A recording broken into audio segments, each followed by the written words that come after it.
শীতকালে গরম গরম ধোয়া ওঠা চা, তার সাথে বিস্কুট বা মুড়ি, যাই হোক না কেন বেশ ভালো লাগে, তাই না?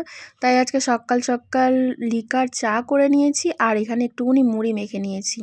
কারণ এখন আর ইদানিং সকাল সকাল ভাত করছি না। তো স্কুল টিস্কুল ছুটি রয়েছে সোনা আবার, তো আবার স্কুলে যখন থেকে যাবে আবার তখন থেকে সকাল সকাল ভাত বসাবো, কারণ ও সকালবেলা ভাত খেয়ে স্কুলে যায়। আর এখানে তোমাদের দাদাভাইও উঠেছে, সোনাও উঠেছে, ওর নাকি খুব শীত করছে। তো ওই জন্য একবারে সোয়েটার ফোয়েটার পরে রেডি হয়ে বসে রয়েছে খাওয়ার জন্য। গুড মর্নিং, শুভ সকাল বন্ধুরা, কেমন আছো? আশা করছি ভালো আছো, সুস্থ আছো। আমরা সবাই ভালো আছি। ঘড়িতে এখন মোটামুটি এই যে 10টা 10-15 মতন হয়ে গেছে। আর সকালবেলা তেমন কোনো কাজবাজ হয়নি, আর সেরকম কোনো কাজবাজ এই মুহূর্তে নেই, যেহেতু স্কুল ছুটি। তো একদম কালকে থেকে স্কুলে যাবে। আজকে 2 তারিখ, কালকে 3 তারিখ, ও কালকে থেকে স্কুলে পাঠাবো। তো আবার একটুখানি কাজের চাপ থাকবে, স্কুলে নিয়ে যাওয়া নিয়ে আসা, স্কুলে হোম টাস্ক করানো, এই সমস্ত কাজবাজ চাপ থাকবে। তো এই কদিন বেশ একটুখানি রিল্যাক্সে কেটে গেল। তো এবারে আবার একটুখানি ঝাড়া হাত পায়ে কাজ শুরু করতে হবে। আর সকালবেলা সেরকম রান্নাবান্না করিনি, কারণ তোমাদের দাদাভাই, আমি আর সোনা আমরা সব চা বিস্কুট মুড়ি, তারপরে মায়াপুর থেকে আনা যে খাজা গজা, এই সমস্ত দিয়ে সকালবেলা টিফিনটা সেরে নিয়েছি। সোনা বাবা এখন ওই ঘরে টিভি দেখছে, তো ওকে একটু পরে বই নিয়ে বসাবো। তো তার আগে একটুখানি ঘরটা ঝাড় দিয়ে নিই। তো এবারে একটুখানি কাজবাজটা শুরু করি। আর আমাদের এখানে মোটামুটি এই 31 ডিসেম্বর রাত্রি থেকে একটুখানি ঠান্ডাটা পড়েছে। মাঝখানে তো ঠান্ডাটা একদম উঠেই গেছিলো। আর ঠান্ডা গরমের জন্য সব বাচ্চা কাচ্চা বলো, বড়দের বলো, সবারই আর কি শরীর খারাপ। রান্নাঘরে যা বাসন জমেছিল সব মেজে ঘষে পরিষ্কার করে নিয়েছি। আর গ্যাসের বার্নারগুলো একটু নোংরা হয়েছে, তো একটু ভিজিয়ে রেখেছি, পরে আর কি পরিষ্কার করব। এই দেখো, এই কমলা লেবুটা সেই আমরা মায়াপুরে যাওয়ার দিনকে বাবা 10টা কমলা লেবু 50 টাকা দিয়ে কিনেছিল, তো সেগুলো রয়ে গেছে। তো খেয়ে নিই এখন। 11টার সময় একটা ফল খাওয়া ভালো, তো এখন একটা ফল খাই ছাদে গিয়ে। আর এখানে ছাদে সব জামা কাপড় কেচে কুচে মা রেখে গেছে। সোনা আবার কত জামা দেখো হয় শীতের জন্য। আর তারপরে দুদিন পিকনিকে আওয়াজ করো না। আর ওকে দেখো কি করছে দুষ্টুমি। এ হচ্ছে কাচাকুচি। আর কালকে আমার মিনিটা একটুকুনি মানে ভিজা ভিজা ছিল, তোমাদের দাদার সোয়েটারটা, তো ওগুলো আবার করে রোদ্দুরে দেওয়া হয়েছে। আর ওপরের পাখির খাঁচাটা কিন্তু এখন পুরো ফাঁকা, দেখো ওপরে পাখির খাঁচা পুরো ফাঁকা, নিচে নিয়ে যাওয়া হয়েছে। ওই যা পাখি ছিল। দিনের বেলা কেউ গাছে জল দেয়, আরেকজনকে দেখো এখন গাছে জল দিচ্ছে। হ্যাঁ, গাছ মরে যাবে তাই জল দিচ্ছ? সন্ধ্যাবেলা তো দেওয়া হয়েছে, সন্ধ্যাবেলা দেওয়া হলো না, তুমি এখন আবার দিচ্ছ? সন্ধ্যাবেলা আবার দেবে এসে। কালকে সন্ধ্যাবেলা দিলাম যে। আর রাস্তার ধারে গাছ হলে দেখো পুরো এত ধুলোবালি, রাস্তায় যা ধুলো ওরে, কল্যাণী ওটা ধুলো, সব গাছ পুরো একদম কালো কুচকুচে। দেখি আছো সন্ধ্যাবেলা এসে ভালো করে গাছের পাতাগুলোকে ডলে ডলে ধুয়ে দিতে হবে। আর আমার যেহেতু কাজ কম আছে, তো ভাবলাম যে মাথায় একটুখানি ঘরোয়া জিনিস দিয়ে স্পা করে নিই। তো ওই কারণে ছাদে এসেছি অ্যালোভেরা ডাল কাটতে, দেখো ছুরি নিয়ে এসেছি। আর বাড়িতে কতদিন ধরে একটা টক দই পড়ে রয়েছে, তো ওই সমস্ত দিয়ে একটুখানি মাথায় হেয়ার স্পা করি, করে একটুখানি দিয়ে বসে থাকবো খানিকক্ষণ, তারপরে ধুয়ে নেবো। আর একটু কাচাকুচিও আছে, কালকে ব্যাগটা আর তোমরা দেখা জিন্সের প্যান্টটা ওটা কাচবো, ওগুলো রয়েছে। চলো তার আগে অ্যালোভেরাটা কাটি।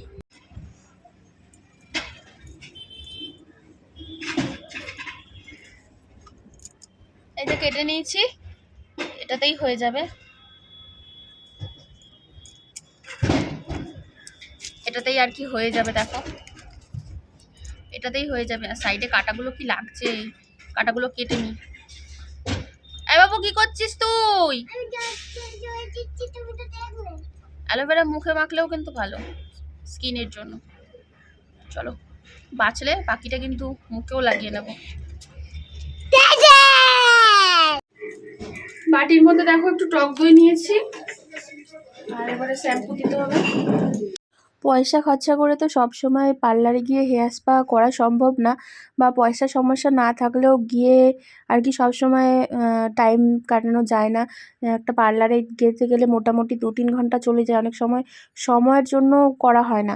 তো বাড়িতে এভাবে কিন্তু হেয়ার স্পা তোমরা করেই নিতে পারো, আর তেমন বেশি কিছু লাগবে না।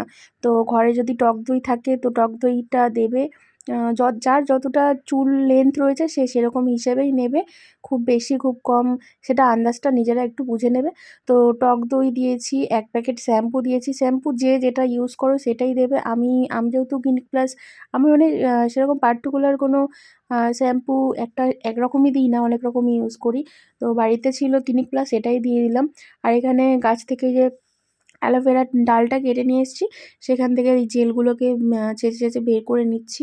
তোমাদের যদি বাড়িতে কেনা অ্যালোভেরা জেল থাকে সেটাও দিতে পারো, বা এরকম গাছ যদি থাকে তাহলে গাছেরটা দিয়ে যেতে পারো, একদম পিওর, তাহলে ভালো হবে। যেটাই দাও ক্ষতি নেই, দুটোতেই ভালোই হবে। তো তারপরে এর মধ্যে একটুখানি মধুও অ্যাড করতে হবে। তো বাড়িতে যদি যার যেরকম কোম্পানির মধু আছে সেটাই অ্যাড করতে পারো। আমরা সুন্দরবন গেছিলাম আগের বছর, তো এই দেখো সুন্দরবনের এরকম শিশিতে করে মধু বিক্রি হয়, তো সেই মধুই একটুখানি দিয়ে দিলাম। আর দিতে হবে হচ্ছে একটুখানি হেয়ার অয়েল, হেয়ার অয়েল দিতে হবে। তো আমি এখানে 2 ঢাকনা মতন হেয়ার অয়েলটা ইউজ করে নিলাম। বললাম পরিমাণটা সেরকম কোনো নেই, যার যেরকম চুল সে সেরকম দিতে পারো। আর এখানে দিয়ে দেবো হচ্ছে ডিমের একটুখানি সাদা অংশটা দেবো, কারণ কুসুমটা দিলে অনেকটা গন্ধ মানে বেড়ে, অনেকে সহ্য করতে পারে না, তো সেই কারণে। আর এখানে ডিমের কুসুমটা ইউজ করলাম না, আমি ডিমের হচ্ছে ভিতরের সাদা যে অংশটা সেটাই ইউজ করছি। ইউজ করে তারপরে পুরোটাকে একদম একসাথে সমস্তটাকে ঘেঁটে মিশিয়ে নিয়ে মাথার মধ্যে ইউজ করতে হবে। তো যাই হোক, ডিমটাও এখানে নিয়ে নিলাম। নেওয়ার পরে এগুলোকে আমি তোমরা চামচের সাহায্যেও একটুখানি ভালো করে মিশিয়ে নিতে পারো, বা এরকম মিক্সির জারের মধ্যে নিয়ে একটুখানি ব্লেন্ড করে নিতে পারো। তো আমি একটুখানি মিক্সিং জারেই নিয়ে নিচ্ছি, মানে ব্লেন্ড করলে তাহলে একটুখানি ভালোই স্মুথ হয় ব্যাপারটা। তো এখানে একদম দেখো এরকম মানেই হয়েছে। আর এতটা পরিমাণে আমার চুলটা যেহেতু একটু লম্বা রয়েছে, তো এতটাতে হয়ে যাবে। তো যার যেরকম চুল সে সেরকমভাবে বানিয়ে নেবে আর কি।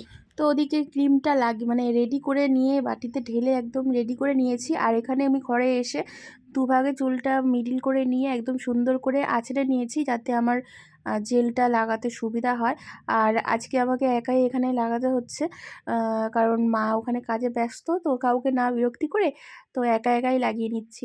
সেরকম কোনো ব্যাপার না, ঘরের সমস্তটা একদম ঘরোয়া উপকরণ দিয়ে লাগানো হচ্ছে। স্ক্যাল্পে তোমরা ঘষে ঘষে দিতেই পারো, কারণ এটা যত গোড়ায় যাবে তার তো ভালো কাজ দেবে। তো এই কারণে একদম ভালো করে এখানে দেখো হাতের সাহায্যে নিয়ে নিচ্ছি, নিয়ে সুন্দর করে মাখিয়ে সারা মাথায় মাখিয়ে নেব। আর যতবারই নেবে ওপর থেকে নিয়ে নিচে নামাবে, ওপর থেকে নিয়ে নিচে নামাবে।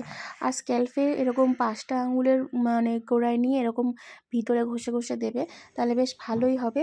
আর এখানে দেখো আমি পুরো চুলে লাগিয়ে একদম রেডি হয়ে গেছি।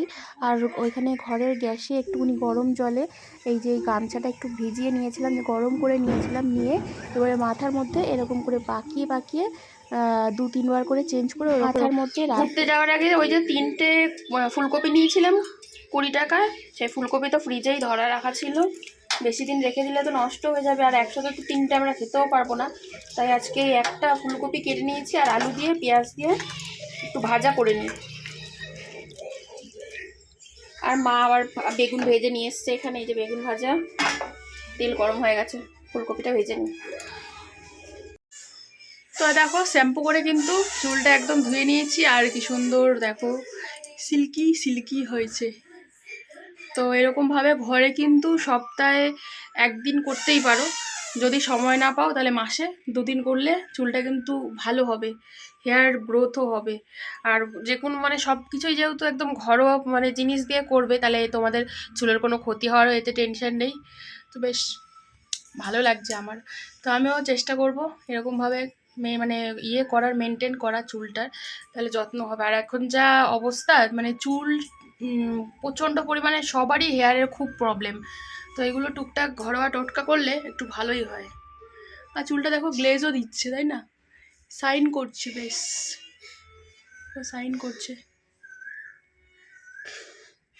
দেখো আজকে লাঞ্চে কি আছে আমার, এখানে ফুলকপি আলু ভাজা, ডিমের অমলেট, বেগুন ভাজা, কালকের এই যে টমেটো টক, আর এই যে ডাল।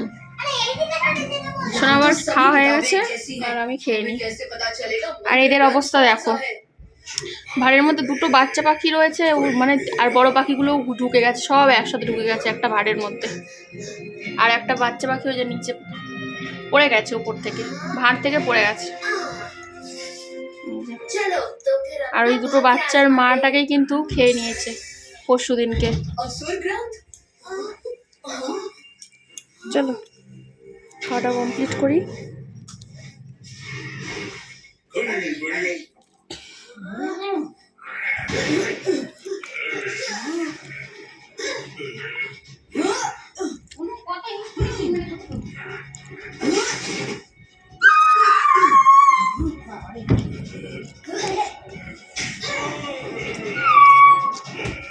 গুড ইভিনিং বন্ধুরা। আজকে দুপুরবেলা অনেকক্ষণ ঘুমানোর চেষ্টা করে আর কি ঘুমাতে পারলাম না। এই অভ্যেসটা মনে হয় কোনো একদিন একটা করেছিলাম হয়তো, তারপর থেকে রোজই আর কি ধরে গেছে।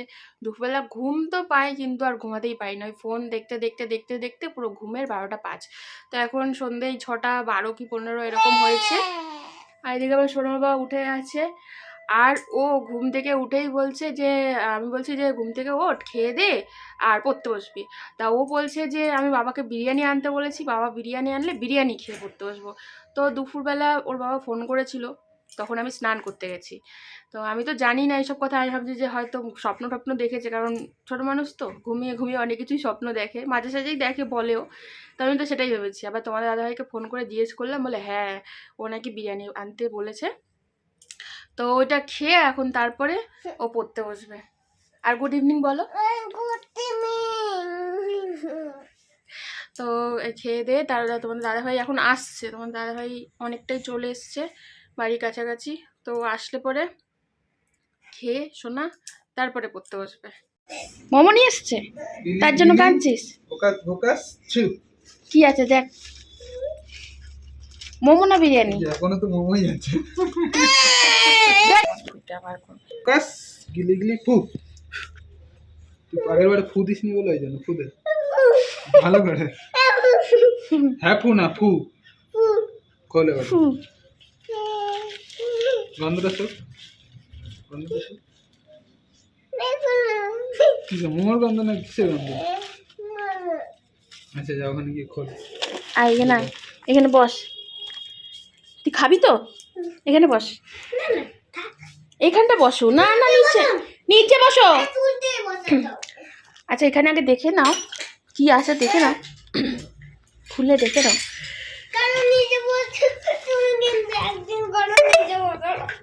খোলো খোলো, দেখো দেখি কি আছে,